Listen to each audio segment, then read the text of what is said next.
Hai, apa kabar semuanya? Semoga kabar Anda baik-baik saja.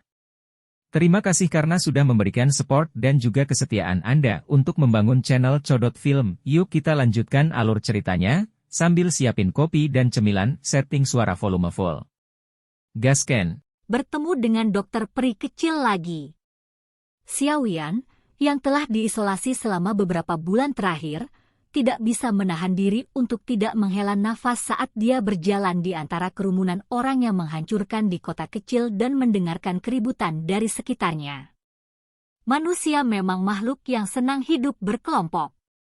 Jika dia tinggal sendirian di alam liar selama beberapa dekade, apakah dia masih bisa berbicara?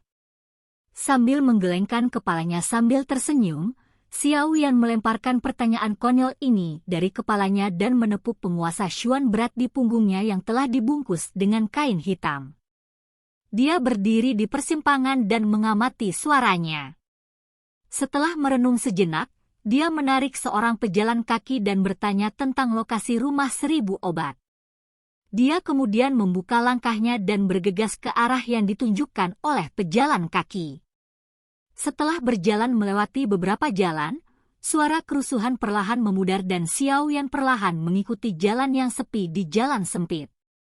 Sesaat kemudian, sebuah rumah kecil yang unik muncul di hadapannya. Keamanan di pintu masuk manor sangat ketat dengan lebih dari 10 penjaga bersenjata lengkap hadir.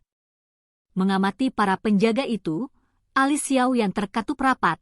Dia tidak ingin memperingatkan pemilik rumah 1000 obat. Dia memutar pandangannya sebelum berbalik dan tiba di belakang manor. Dia dengan hati-hati melihat sekeliling dan diam-diam melompat ke dinding. Xiaoyan menyelinap ke manor dan dengan waspada menghindari beberapa penjaga yang berpatroli. Setelah itu, dia diam-diam meraih seorang wanita muda yang mengenakan seragam pelayan. Melihat ekspresi ketakutan wanita muda itu, Xiaoyan merendahkan suaranya dan bertanya, apakah peri dokter ada di sini? Emam. Dengan mulutnya ditutupi oleh Xiaoyan, wanita muda itu hanya bisa membuat suara yang tidak jelas. Katakan padaku di mana kamarnya. Jangan mencoba sesuatu yang lucu. Kalau tidak, aku akan menelanjangimu dan mengusirmu. Ancaman lembut yang dikeluarkan di samping telinganya membuat takut wanita muda itu sampai ke titik di mana air mata muncul di matanya. Dia buru-buru menunjuk ke jalan yang menuju ke kamar dokter peri dengan tangannya yang gemetar. Setelah menerima informasi di lokasi, Xiaoyan membuat wanita muda itu pingsan dan menyembunyikannya di tempat rahasia. Dia kemudian dengan hati-hati menuju ke arah yang gadis itu tunjukkan. Setelah menghindari beberapa patroli lagi, Xiaoyan berhasil sampai di belakang ruangan yang cukup sepi. Dia diam-diam menavigasi di sekitarnya dan menuju ke depan hanya untuk menemukan 4 penjaga di luar pintu. Keempatnya tampak seperti penjaga tetapi dari cara mereka sesekali melirik ke dalam ruangan, itu memberi Xiaoyan perasaan bahwa mereka ditakdirkan untuk orang di dalam kemudian orang di luar.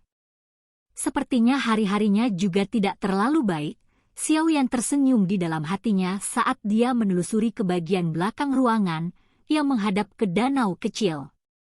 Dengan hati-hati berdiri di tepi kayu ruangan itu, Xiaoyan perlahan-lahan bergeser menghadap jendela yang terbuka. Sesaat kemudian, tangannya meraih tepi jendela saat dia dengan hati-hati mengangkat tubuhnya ke dalam ruangan. Xiaoyan diam-diam mendarat dengan kaki di tanah dan mengamati ruangan yang didekorasi dengan unik dan tenang. Hatinya menghela nafas saat dia melihat aroma samar tersebar di bagian dalam ruangan.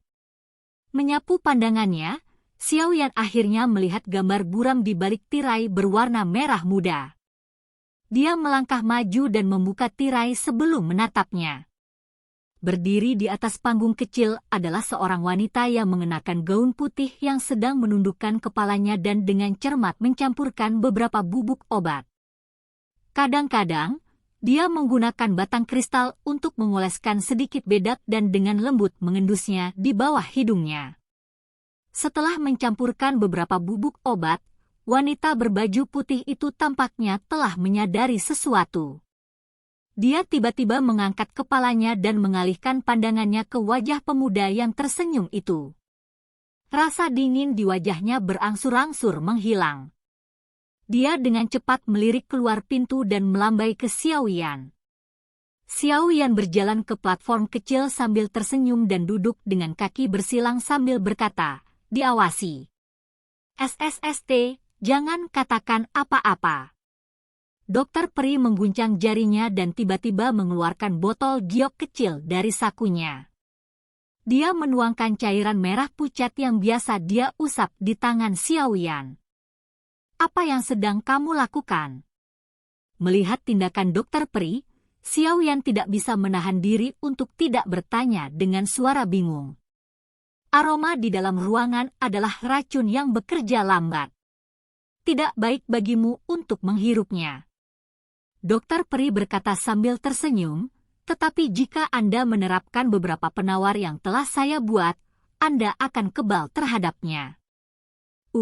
Xiao Yan menggelengkan kepalanya kaget saat dia tertawa getir. "Aku tidak berpikir kamu akan menggunakan racun bahkan di kamarmu." Dokter Peri tersenyum dan membelah rambut hitamnya. Dia agak tidak berdaya berkata, "Saya tidak punya pilihan.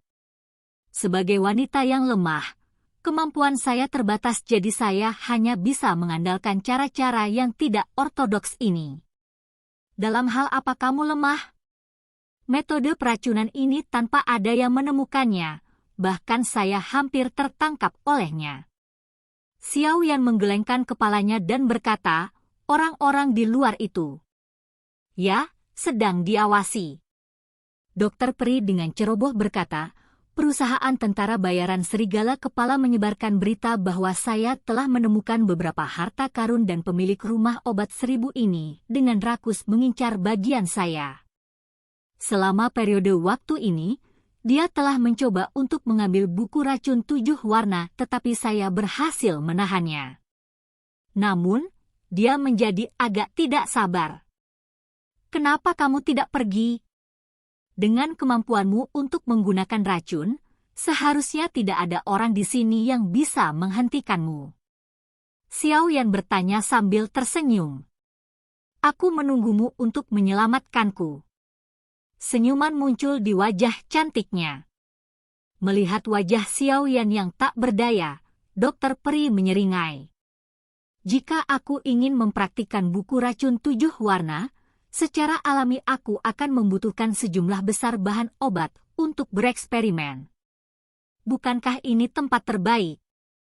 Tapi saya pikir saya harus pergi hari ini. Hari ini adalah hari terakhir dari tenggat waktu 3 hari yang diberikan pria itu padaku."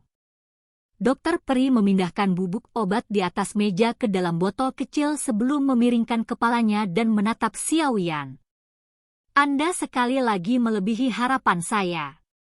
Tanpa diduga, Anda tidak hanya bertahan tinggal di wilayah dalam pegunungan binatang ajaib tetapi kekuatan Anda telah tumbuh secara signifikan. Sepertinya memilih menjadi sekutumu adalah keputusan yang bijak. Haha, aku hanya beruntung." Xiao Yan tertawa dan berdiri. "Ayo pergi. Saya masih berniat membuat masalah untuk Wolfhead Mercenary Company. Haha. Hitung saya. Mereka adalah faktor dalam kesulitan saya saat ini. Sekarang saya akan pergi. Wajar saja jika saya memberi mereka sesuatu untuk mengingat saya," kata Dokter Peri sambil tersenyum saat dia berdiri dengan sikap yang cantik. "Tentu saja, saya memiliki niat ini ketika saya datang untuk mencari Anda." Xiao Yan tersenyum. Dengan penguasaan Dokter Peri dalam racun, bahkan dia sedikit takut padanya. Jika dia mendapat bantuannya, menyingkirkan Wolfhead Mercenary Company tidak akan sulit. Saat Dokter Peri sedang berkemas, suara ketukan datang dari pintu masuk. Suara seorang pria paruh baya bergetar ke dalam ruangan. "Haha. Dokter Peri, apakah Anda masuk?" Meskipun kata-kata itu menyampaikan pertanyaan, Pintunya terbuka saat kata-kata itu mati. Mata pria paruh baya itu menyapu ke seberang ruangan.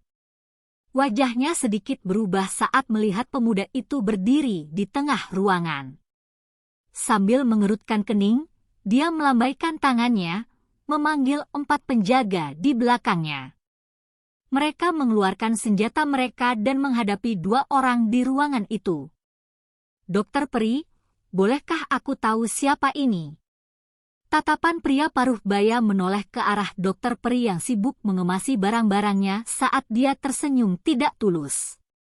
Xiao Yan, kata Xiao Yan setelah melirik ke arah Dokter Peri. Xiao Yan? Bukankah kau dikejar ke wilayah dalam pegunungan binatang ajaib? Mendengar jawabannya, wajah pria paruh baya itu menjadi kosong. Seketika kebahagiaan melintas di matanya saat dia berkata dengan sopan, "Hehe. Saya tidak berpikir bahwa saudara Xiao Yan begitu kuat. Saya mengagumi Anda karena melarikan diri dari wilayah dalam pegunungan yang juga dikenal sebagai zona kematian. Aku hanya beruntung." Xiao Yan dengan sembarangan mengangkat matanya dan tertawa, "Aku akan pergi dengan Dokter Peri. Bisakah kamu minggir?" Wajah pria paruh baya itu sedikit bergerak saat dia tersenyum. "Ini adalah takdir yang memungkinkan kami untuk bertemu. Karena Anda telah datang ke rumah 1000 obat kami, Anda harus tinggal lebih lama. Yang paling saya sukai adalah berteman dengan orang seperti Anda." Saat dia berbicara, pria paruh baya itu mundur dan memblokir pintu masuk dengan para penjaga. Dia sudah mendengar bahwa Xiao Yan memiliki harta karun dari gua. Sekarang Xiao Yan telah datang ke sini, pria paruh baya itu tidak akan membiarkannya pergi begitu saja. "Tuan Yao, tolong lihat telapak tangan kanan Anda. Apakah itu tampak sedikit hijau?" Setelah membungkus barang-barangnya ke dalam tas, Dokter Peri meletakkannya di punggungnya dan tiba-tiba mengangkat kepalanya untuk berbicara.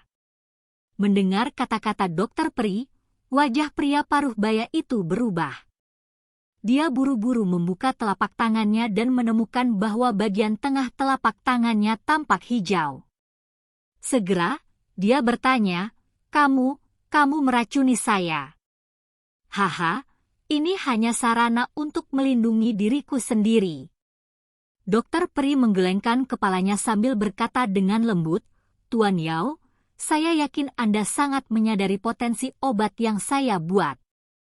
Jika saya tidak memberi Anda metode untuk membuat penawarnya, Anda akan memiliki waktu paling lama 1 bulan sebelum racunnya bekerja. Ketika itu terjadi, Anda akan lumpuh jika beruntung atau mati jika tidak." Suara lembut dan lembut bergema di seluruh ruangan. Meskipun hari cerah dan cerah, Tuan Yao merasa seperti berada di ruang es. Setelah sangat berhati-hati, dia masih jatuh ke dalam perangkap peri dokter. Tuan Yao menimbang hidup dan keserakahannya untuk waktu yang lama sebelum dia dengan enggan menyalak, "Serahkan formula penawarnya dan aku akan membiarkanmu pergi." Setelah tinggal di rumah 1000 obat begitu lama, Tuan Yao seharusnya tidak mengharapkan saya mempercayai Anda untuk menepati janji Anda. "Mari kita pergi dan saya akan menyerahkan formula itu kepada Anda," kata Dokter Peri dengan santai. Tangan Xiao Yan ada di belakang lehernya saat dia berdiri di samping menyaksikan pemilik rumah 1000 obat sedang dipermainkan oleh Dokter Peri. Dia tidak bisa menahan perasaan ingin tertawa. Namun, di atas situasinya menjadi lucu, Xiao Yan merasa sedikit lebih takut. Jika wanita ini diberi kesempatan, prestasi masa depannya tidak akan rendah. Wajah Mr. Yao berubah menjadi biru karena marah saat dihadapkan dengan wajah yang tampak santai dari Dokter Peri. Dia berjalan melingkar sebelum dengan kasar melambaikan tangannya, memerintahkan para penjaga untuk mundur dari ruangan. "Ayo pergi." Melihat Tuan Yao jatuh ke belakang, Dokter Peri menoleh ke arah Xiao Yan dan tersenyum. Xiao Yan mengangkat ibu jarinya dan memimpin keluar dari pintu. Dokter Peri mengikuti di belakangnya. Dengan ekspresi muram, Pak Yao bersama para pengawal mengikuti mereka keluar ruangan. Dia tidak bisa menemukan kebahagiaan dalam dirinya, kesempatan untuk kekayaan terbang dari tangannya. Ketika mereka sampai di area yang luas, Dokter Peri mengeluarkan peluit bambu dan meniup dengan lembut. Sesaat kemudian, seekor elang biru besar muncul di langit dan terbang dengan cepat. Itu melayang di atas manor dan perlahan turun. Mengamati elang biru yang turun, Xiao Yan meraih pinggang Dokter Peri dan melangkah dari tanah, melepaskan suara ledakan. Tubuhnya melesat ke udara dan dengan ringan mendarat di punggung elang. Berdiri di punggung elang, Dokter Peri dengan ceroboh melemparkan formula ke bawah sebelum mengendalikan elang dan menungganginya di bawah mata geram Tuan Yao. Silahkan pergi ke. Oke guys, jangan lupa like, comment, share, and subscribe di channel Codot Film. See you next video, peace out and bye-bye.